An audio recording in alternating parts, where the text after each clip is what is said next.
अच्छा, अब बात हम पड़ोसी मुल्क की करेंगे। जी।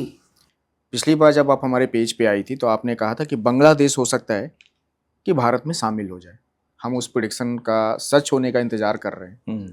पर क्या आपने कभी नेपाल को देखा है कि नेपाल भी क्या भारत में शामिल हो सकता है? क्योंकि कई लोग इशारा कर रहे हैं कि वो भी जमीन जो है हमारे तरफ आने की ओर है, अब चाहे जैसे भी है। तो ग्रह क्या कहते हैं, भारत का ग्रह या नेपाल का ग्रह या दोनों की कुंडलियां मिला के क्या कह रही हैं, किस ओर इशारा कर रही हैं? देखिए, नेपाल भारत के, अगर हम भारत को रेफरेंस पॉइंट लेते हैं तो नेपाल नॉर्थ में पड़ता है, नॉर्दर्न साइड में पड़ता है। नेपाल की कुंडली और भारत की कुंडली दोनों मैंने देखी है। जब हम ज्योतिषीय संदर्भ में बात करते हैं तो हम किसी भी, मैंने शायद पिछली बार भी कहा था, आपके चैनल पे कहा था, कहाँ कहा था, कि हम देश की बात नहीं कर रहे हैं, हम रीजन्स की बात कर रहे हैं कि वो डायरेक्शन, वो जोन, वो रीजन। क्योंकि हम तो कुर्मा चक्र और सर्वतोभद्र चक्र देख रहे हैं। हमें तो ये दिख रहा है कि ईस्टर्न साइड में, नॉर्थ ईस्टर्न साइड में ये रीजन ऐसा। उसके चलते जो मुझे नजर आ रहा है, नेपाल अपने आप, इनफैक्ट भारत उसको रूल नहीं करेगा, या आप जैसा कह रहे हैं कि हम लैंड एक्वायर नहीं करेंगे, वो ऑटोमेटिकली मिल जाएगा। इन द सेंस कि वो चाहेंगे कि भारतीय सरकार उनकी देखरेख करे, उनको उसका नेतृत्व करे।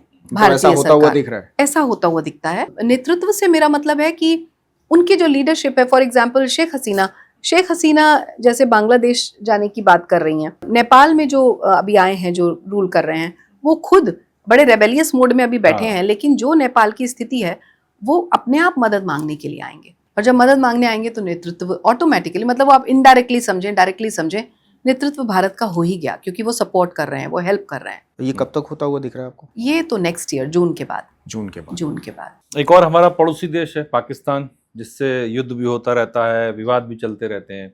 उसके टूटने की बहुत सारी भविष्यवाणियां हम सुनते आ रहे हैं पिछले कई सालों जी जी जी। तो क्या आपको टूटता हुआ दिख रहा है? और दिख रहा है तो उसकी कोई तारीख वारीख समझ में आ रही, कब तक हो सकता है? देखिए, पाकिस्तान पूरा टूट चुका है, कोहर्ट ऑपरेशंस हो रहे हैं, टूट चुका है। सिर्फ ऑफिशियल, एक आपको ऑफिशियल न्यूज डिक्लेरेशन नहीं है, बस एक ऑफिशियल डिक्लेरेशन चाहिए। Pakistan has been broken already. हमारी पिछली बार बात हुई थी, और उसके बाद मैंने अपने चैनल पे 21 मार्च 2026 से एक डेट दी थी कि 21 मार्च से पाकिस्तान का डाउनफॉल शुरू है, तहस नहस होगा। और उसके बाद से इतने कोहर्ट ऑपरेशंस हम सुन रहे हैं जो मेन स्ट्रीम मीडिया नहीं दिखा रहा है और दिखाएगा भी नहीं। तो वो कोहर्ट ऑपरेशंस, क्योंकि वो कोहर्ट ऑपरेशंस है, ऑब्वियसली हम उनको नहीं दिखाएंगे। तो Pakistan economically, politically, socially, every which way खत्म है, ये हम सबको पता है। जो पाकिस्तान को सपोर्ट करता है यूएस से, वो भी डेट्स में है, वो भी फाइनेंशियली और इकोनॉमिकली डाउन जा रहा है, जो कि कोलैप्स होगा। जब मेरे दोस्त के पास ही पैसा नहीं है तो मुझे क्या बताएगा? सही बात है। तो it's the same thing. Pakistan declaration तो है। मैंने आपको जैसा पिछली बार भी सेम डेट दी थी, मैं अपनी क्रेडिबिलिटी पे वापस नहीं जाऊंगी। 2027 जून, मतलब से पहले। हाँ, एक साल, मतलब पक्की तारीख है ये, जून 2027 से पहले। हाँ, पहले एक साल और मान लो, एक साल और जून 2026। मतलब मैं I am just playing safe. हो सकता है कुछ ही महीनों में भी हो जाए, लेकिन जून 2027 क्योंकि व्यूअर्स आपका स्ट्राइक रेट, उसमें तो हमसे पीओके ही लेंगे। पीओके वाला मैंने बात की है। पाकिस्तान 4-5 खंडों में बटेगा, लेकिन पाकिस्तान, बहुत सारे लोग बोल रहे हैं खत्म हो जाएगा। मैं फिर भी बोलूंगी पाकिस्तान एक छोटा सा टुकड़ा जरूर बचेगा जिसका नाम पाकिस्तान रहेगा। क्योंकि भारत की कुंडली में तीसरे घर में, जो मैंने बोला पड़ोसी देशों को दिखाता है, वहां खलबली मची हुई है। जब वहां वो ग्रह बैठे ही हुए हैं तो वो कहाँ जाएंगे? वो तो कभी ना कभी एक्टिव होंगे। तो जब वो एक्टिव होंगे तो पाकिस्तान परेशान करना नहीं छोड़ेगा। वो चाहे उसके पास जान हो ना हो, वो कुछ ना कुछ इरिटेट करता ही रहेगा।